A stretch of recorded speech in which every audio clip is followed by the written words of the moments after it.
Welcome into Lucas Oil Stadium, joining you live on NewOrleans.Football. I'm Brooke Kirchhoffer alongside Nick Underhill, getting you ready for Saints at Colts. Both teams are 3-4, but let's get to the most important news of the day. We do have an update on Michael Thomas, who was ruled questionable late last night, dealing with the illness that has just been plaguing the Saints. Alvin Kamara was sick at the beginning of the week. We heard Derek Carr coughing at the beginning of the week. Marcus May missed practice Friday because of that illness. He is expected to be okay. And then we still don't know about Max Garcia, who was also dealing with that illness. But, Nick, give us the update on Michael Thomas. Yeah, and we had a DMP for Kirchhoffer last week due to the illness. So we're good now. It's going through. Yeah. It was going through. But, yeah, look, there's optimism that he's going to be able to play. Mike's a competitor, so if he doesn't play, I mean, this thing's just kind of got to really be beating him down. So I'm expecting him to play. I've heard they expect him to play. He hasn't yet gotten to the stadium. There'll be an update at some point when he gets here today, but the expectation is that he will be able to play today, but we'll wait and see. Like, maybe it changed on him. Yeah. But, yeah, I think that we'll probably see him on the field at some point today. Some people were saying Michael Thomas flu game. Could we expect to see that potentially, given that guy's just competitive nature and what we've seen from him in the past? I mean, that's who he is. Yeah. I mean, that's just kind of really his demeanor is all. I think that's his defining characteristic. I think it's the thing that makes him great. And if there's adversity and Mike can fight his way through it, he's going to fight his way through it. They need him to. I mean, this offense is kind of in a dire position right now. This is a desperation game, I think, for the team as a whole. I'm sure that he's going to do everything he can. If he's pounding Pedialyte, like whatever it's going to take to get on the field, I'm sure Mike's going to do it. So, yeah, the Mike Thomas flu game, I'm here for it if it happens. Yeah. Look, we are going to get to your questions live. Go ahead and start throwing those into the chat. We are joining you live, presented by Matt Bowers Auto Group, for our pregame question and answer show. But before we get to some of those questions live, we're going to get to a fun topic here and break some things down in the game before we get to those questions. Look, Halloween is your favorite holiday. We know that here. We missed you on Friday for the show, so we'll give you a little bit of a taste of a Halloween topic here. What scary movie are Saints fans in right now, currently sitting 3-4? I mean, I'd probably have to go, and I meant to prepare an answer for this and I forgot, but I'm going off the top of my head right here. So it's got to be something that's like a sequel or like the third one in a trilogy, because the ongoing offensive struggles have carried on for a while. So, like, you can't go, like, Scream or anything like that, because it's just, like, you're in this now. Like, so you've seen the story. You're at the point where you're, like, making references to the old movies in it because, like, you're just going and going and going in it. And I think it has to be something that's equated with a nightmare. And so it's got to be a Nightmare on Elm Street movie, because, like, is it a nightmare? Is it reality? There's kind of blurred lines. You don't really know which way it's going to go. You think it could get better, but it also could definitely get worse. So I'm gonna go the Dream Chasers. Like, it's got to be a Wes Craven one, because we don't acknowledge any of the other Freddys. There's 3 that we count. So I'm gonna go with that one, and I think that's the Dream Warriors. So I think that's the one. Like, I think it has to be one of the Freddy movies. And yeah, are they getting out? Are they stuck in? I don't know. The movie ends, you think you're out of it, and then, like, Freddy comes out of the car turns into Freddy, and all of a sudden you're right back in the nightmare. So I think it's a little bit hard to know where they're at. So I think that would have to be it. All right. Is today Halloween? No, Tuesday. Tuesday is. Yeah. We've got a few days, but is DeForest Buckner going to be the Michael Myers of today? I mean, how much trouble is he expected? We're theming this show today. All right. Well, the beginning. We'll get back to normal here in a bit. But how much of a problem is DeForest Buckner going to be for this offensive line, which we don't really necessarily know outside of Eric McCoy and Cesar Ruiz, who's starting on this offensive line? Given some of the issues this week, James Hurst is ruled out. Andres Pete had a flare-up with a new injury, an ankle injury, on Friday. He's listed as questionable to play. So the question is, who's playing left tackle? We think Ryan Ramczyk will be back for this game at right tackle, but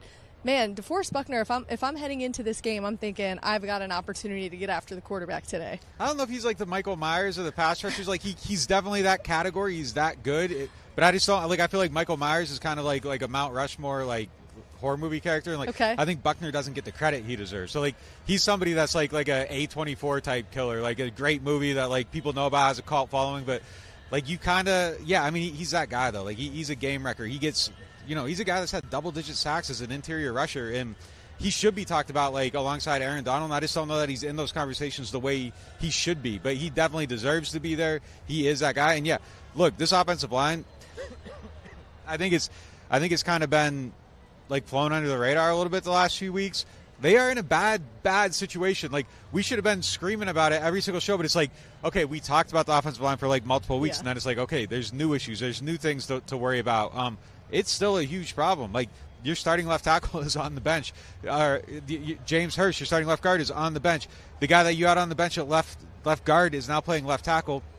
He gave up 10 pressures last week. Andrew Speed, he had a rough game. So there are major issues. So if they have issues on the interior, they're going to have to figure that out, and they gotta figure it out quickly, because this is the guy that's going to just slice and dice you. Cutting to the two-shot, you guys can kind of see them over Nick's shoulder, is the Saints front office. This would be a good question for them. We just got a question in the chat asking, any chance the Saints trade for an offensive lineman? I mean, there's always a chance. I mean, there's always a chance they're going to do something. They're active every year around this time of year. I don't expect them to sell. Even if they lose today, I don't expect them to be sellers. I just don't think that's their mentality.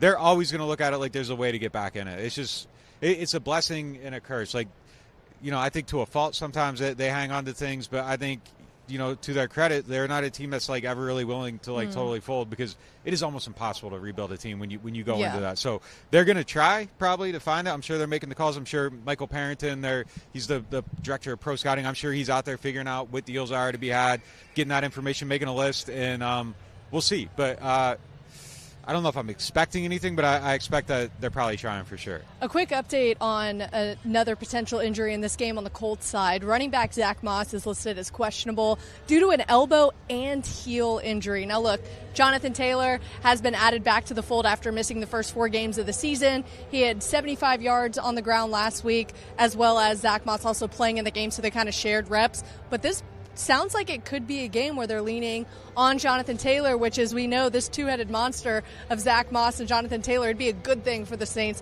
to only have to deal with one of them, right? Man, but one of them is bad still, too. Jonathan Taylor, and he's starting to get going. Last week he had a really good game. He had the situation where he was at odds with the Colts to start the season, and there was all the weird stuff with him and Irsay and the injury and all this stuff. He's been playing last week. He looked really good. Both of them's much worse, though, much scarier. So, I mean, it is definitely something to keep an eye on. If you can cut it down and only have to deal with one, sure, but, I don't know that's a guarantee. The interesting thing to me about this game is, this might be kind of really the first real test for the run defense. Maybe it's a day where you notice Nathan Shepard a little bit more. I just don't know that they've had, that massive test in the running game really since, I don't know, it's been a few weeks. So we're going to find out a little bit more about them this week. But, yeah, that's definitely an area where cutting it down to one is definitely a benefit. Moving on to the live chat. If the Saints don't look elite this game, is it ever going to happen this season? What do you think? I think they have an opportunity to have a really good game against this Colts team, but I don't think this is the last opponent on the schedule right now where they can find success. Look, they play the Panthers again. They play the Bucs again. I think that Bucs game will be the get-back game for the Saints, but it's got to start now, given the state of the locker room with the offensive players specifically. Defense playing well. There weren't any glaring concerns in the locker room this week. Those guys seem pretty upbeat, but this offense has to shake back and figure it out, or it's just going to continue to fall down this hill. I don't say this lightly, and it's something just as an observation. It might not be totally true, but I'm just I've been in a lot of locker rooms. I've been covering the league since 2010. It feels like a smoldering pot a little bit in the locker room. And they did the right things this week. They said the right things. They had the meetings. They might have solved some of it. They might have got it back on track. But at 3-4, where this team sits, there is definitely a palpable frustration in the locker room. And depending on how they lose this game, I think it's – I don't know that it's their last chance to look elite. They could lose this game and feel okay about it. But if they lose this game in a fashion where it's just really bad, I could see things starting to fray a little bit. And that's not a statement you just say willy-nilly. It definitely feels that way. The players addressing it, having these meetings, that's an admission that things have started to get a little bit sideways. People can see it. So I definitely think it's something that you got to keep an eye on, but I don't think that it's the last stand here by any means. They could lose today, be okay, and then figure it out next week, click, and probably still be fine because the division is still weird. But there is definitely a desperation, and I think they need to just have something that feels good today. They just need to feel okay about this performance coming off the field today. There's been a couple questions about Jimmy Graham. One, will we see him in the red zone today? It's a question we get asked every week, but also asked if he will get more focus after the Morrow drop last week. Sorry, I lost my voice there. I don't know. I don't know. I could see him in the red zone a little bit, but I don't know. Juwan Johnson coming back probably cuts into some of the opportunity a little bit. So I don't know. Look, I feel like the fact that they aren't playing him is an answer. I feel like that's an answer to the question. if Jimmy Graham was the cure to all of this, and again, the coaching staff has made enough questionable decisions that I don't know that you take anything like they're right that they're doing this, but I think their actions have told us that they don't view him as the solution that maybe everybody else does. So I don't expect to see a ton more today. I think they're kind of showing us what he's going to be. Yeah, this is an interesting question. Do you expect a shootout today from the Saints? That is a really interesting question. No, I don't think this is a situation where, look, the Colts might have a bit of a shootout in this one just because their offense has been clicking. They're averaging 20 points per game, but I don't know if the Saints are going to match that. Look, I mean, yeah, no, you can't expect a shootout from the Saints. We just haven't seen. Yeah. New England, different situation. Look, that Patriots team is just in a really, really bad place. But that's the only time that we saw that. So there's two spots here that I think the Saints should take advantage of. It's the third cornerback. We have no idea who that's going to be. The Colts are really thinned out there. They can take advantage of that to move the ball.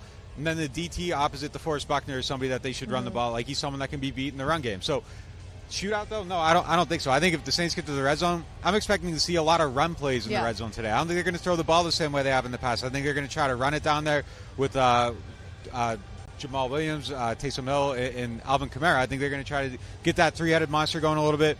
And if they score a lot of points, it's going to be because they picked off the ball and they created turnovers. So I don't know if that's necessarily airing it out down the field, but Minshew, I think, has thrown 8 picks in 2 weeks. Like, he's someone that can definitely be had. So the opportunity is there for them to score a lot of points. Shootout, I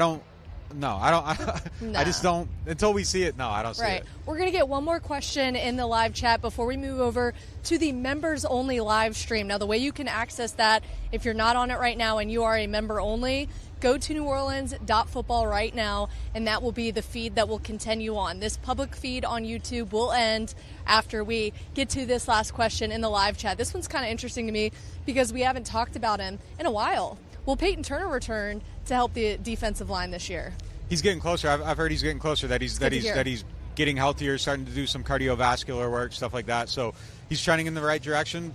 Yeah, I think we see him at some point this year. I would like to see him on the field. I want to know what he can do. It's kind of that time to figure out what he's going to be. Is he going to help? Really, really, really tough to say.